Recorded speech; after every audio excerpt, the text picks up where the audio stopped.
The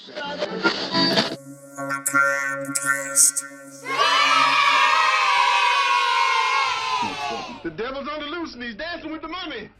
Doc Mark and Chorus, the little mummy, here to bring you another episode of Macabre Cast, where we'll be dropping R's where they belong and adding them where they don't.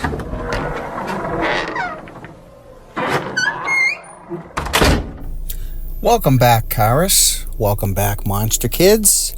Happy Macabre Cast Monday. Another day, no dollar. Hi, Doc. Do you know why dark is spelled with a K, not a C? No, I don't, Chorus. Please tell me, why is dark spelled with a K, not a C? Because you can't see in the dark. And on that note, it's time for horror news.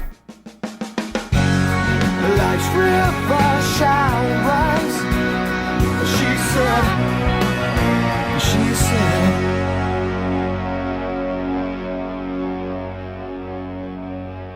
Production underway with Blumhouse's sequel to Megan 2.0, and that will be arriving to theaters in June of 2025.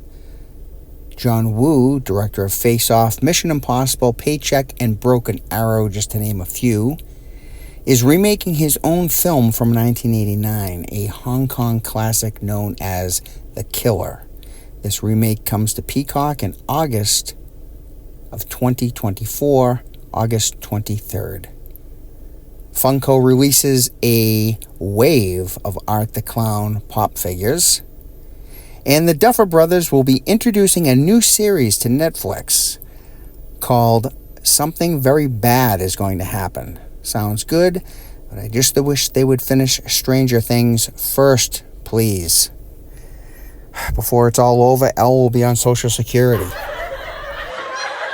However, speaking of Stranger Things, Bath & Body Works will be releasing a limited edition scented candle of Stranger Things. So if you really want to know how bad the Demogorgons smell, now you can. Ew, seriously? That is so gross. And that's it for horror news. She said.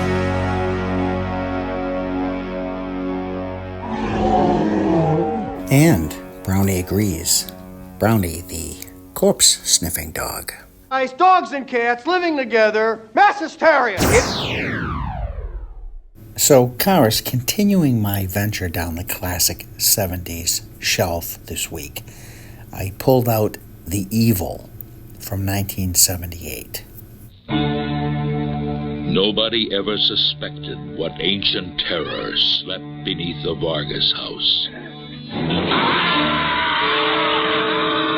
For the house belongs to the evil.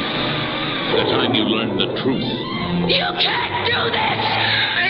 It may be too late. Chuck Crenna, Joanna Pettit, Victor Buono. The Evil. A New World picture. A psychologist buys a Civil War era mansion and has his colleague and students help fix the place up in hopes of turning it into a drug rehab center. Now, the audience has already been tuned into the fact that this mansion isn't right. In the opening scene, a caretaker, probably sent there by the realtor to clean up, is burnt to death when the furnace spits fire out at him. All hell really breaks loose when the old good doctor removes the cross from on top of a trap door in the mansion's basement.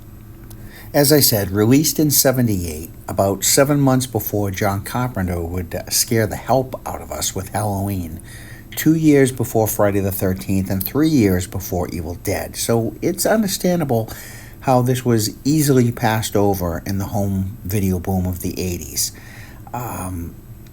I first saw this gem in 79 on HBO, which HBO back then, it didn't run 24/7.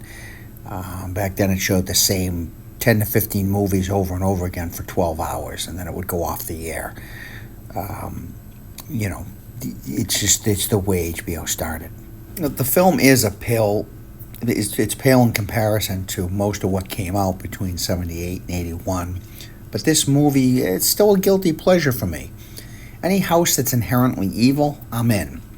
But even more than that, and this is a spoiler alert, the house has a trap door to hell itself. And if that's not enough for you to get your juices flowing, Victor Buono is the devil. The casting has never been this good.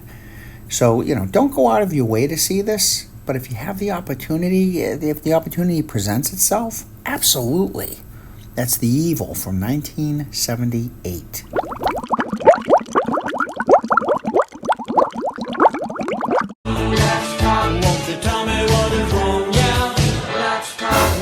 Hey Doc Mark and Karis, Hard Chat Matt here.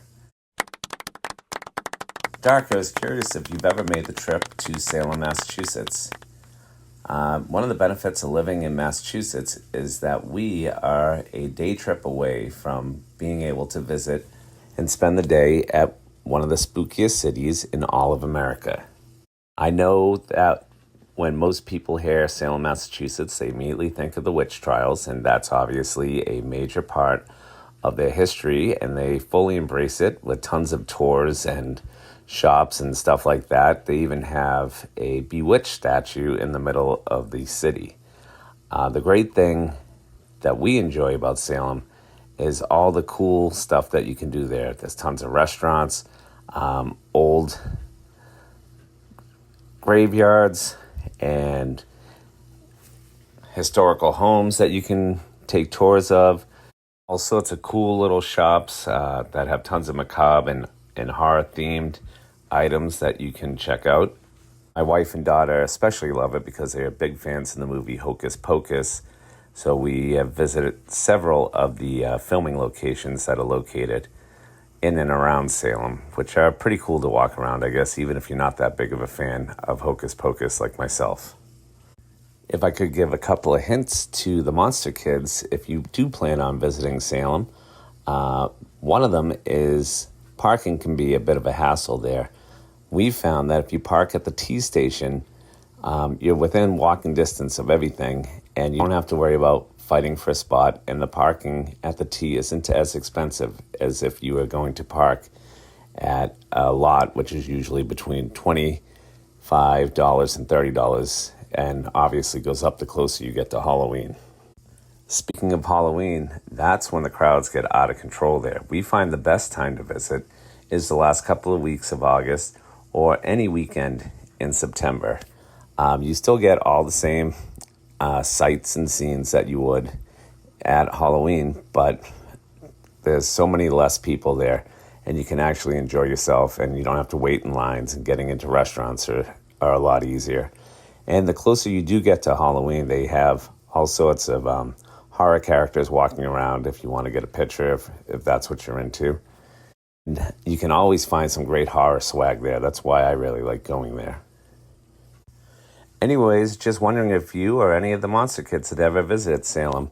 I officially do not work for the Salem Tourist Board, just a place that I really enjoy going to.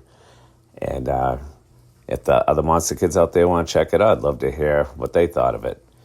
Anyways, as always, Dark Mark, keep up the great work of bringing the macabre to all your legions of Monster Kids, and I look forward to next week's show. Sometimes I like to go for walks in graveyards. You look like you're having fun. Yeah, Horror Chat. Me and my family love Salem, and we've been many times. And just like you mentioned, we go maybe end of August, September. As much as I love the Halloween season in October, I stay far away from there because being in that kind of crowd to me is not fun. And you mentioned about the parking. I actually park in a parking garage that's right across the street from the information center in Salem. It's like right there. And the rates are pretty decent. I don't know what they would be in October, but I know when we go, they're decent. And my favorite place in Salem is Count Orlok's Nightmare Gallery. In Horror Chat, if you don't, I know you know of this place. If you don't know of this place, shame on you. Where it's like a museum, and you walk through, and they've got all these figures, like wax figures, really awesome-looking wax figures of creatures and like things from different horror movies, Jason, you name it, and all kinds of horror swag, t-shirts, masks, everything. Love that place. That's my favorite place in Salem. As always, thank you for the call-in horror chat. And other monster kids out there in the Drac Pack, I'd like to hear your experiences of Salem or what your favorite thing is there. And I've been on those night tours. I've been on at least 2 of them, and highly recommended. Go there at night and take one of those night tours when you have a chance. But try to do it, as horror chat has said, before October. 'Tis the season to be scary. We're just normal men. What do you mean, normal men? We're just innocent men. Don't you wish you were as cool as Horror Chat Matt, Scary Larry, Grim Kim, Brownie, Once in a Blue Moon, Whitney or Brittany? Well, you can be. Just send your voice message to me, Dark Mark, at Macabre Theater on Facebook. Scary Larry went schmoozing at the Monsta Expo in New Hampshire. He's gonna tell us all about it. Is this something you could share with the rest of us, Amazing Larry? Greetings, Dark Mark and Karis the Little Mummy. Scary Larry here, and this past weekend, as a birthday gift, I took my twisted sister to Nashua, New Hampshire for Monsta Expo. Now, over the years, we've hit quite a few horror expos, and this one, it wasn't the best. Not many celebrities in the lineup, which just left mostly vendors. So if you're into checking out makeup and old movie posters and stuff like that, it was pretty good. But, it was kind of disappointing that there weren't many celebrities to choose from that you could talk to. We watched the original Fright Night and listened in on a bit of the panel discussion from some of the stars of the original movie from 1985. However, one bright spot, I got a photo op with Felissa Rose. Ooh, Horror Chat's gonna be jealous. I think that's his side piece. She was dressed in a bodysuit to mimic the final scene of Sleepaway Camp. Now, as a side note, this bodysuit that was, how do I say this, anatomically correct, was made by Dave Sheridan. Dave Sheridan is the actor who portrayed Officer Doofy in Scary Movie as a reference. Now, someone also made her an exact replica of the knife she was holding at the end of the movie, along with the severed head of Paul. It made for a fun photo. Now, after the photo op, we stood in line for an autograph, and I discovered that Felissa is a warm, friendly person, happily greeting her fans, and asking real questions on their take of the infamous movie. Now, I discussed our mother's love of horror and how we got into it, and how messed up this ending was for a teen like me. She laughed and pointed out that she was only 13 when filming the movie, and it was equally messed up for her. So, summertime, beaches, campfires. It's a perfect time for anyone who's never seen the original movie to check it out. And for those who have seen it, a chance to revisit Camp Arawak. The movie, Sleepaway Camp, the original, is great 80s schlock horror with some clever kills, and oh my, that reveal at the end. I still give it 3.5 stars. Yeah, that Monster Expo was right next door to me. It was right over in New Hampshire. And I do love going to these conventions. I did not make it to that one, however. I had an anniversary that I was celebrating. But, and sometimes it depends on who they're having for cast members. I was never really a big fan of the Fright Night movies. And the last convention I went to was for a film I was a big fan of. They had the whole cast of Phantasm. But yeah, never was big into Fright Night. And it would have been neat to meet Felissa Rose. I know Horror Chat would like that. I sometimes think Horror Chat brings that movie up as much as he brings up Friday the 13th. Maybe it's the camping, or maybe it's the third leg. I don't think I've seen Sleepaway Camp since the first time I saw it when I was a teenager. And my jaw is still on the ground. As always, thank you, Scary Larry, for appearing here pretty much every week. with your reviews. And thank you so much for sharing your Monsta Expo experience. So just a reminder to you monster kids out there, if you are fans of the theater of the mind and scary, suspenseful, spooky stories, please check out my other page, Terror, where I have written, directed, produced, and scored new old-time radio shows. Until next time, stay on the road, keep clear of the moors, and beware the moon. But most of all, be good to yourself. This is Dark Mark, signing off. See you soon. This is a Macabre Theater production. Oh, Lordy frickin' God!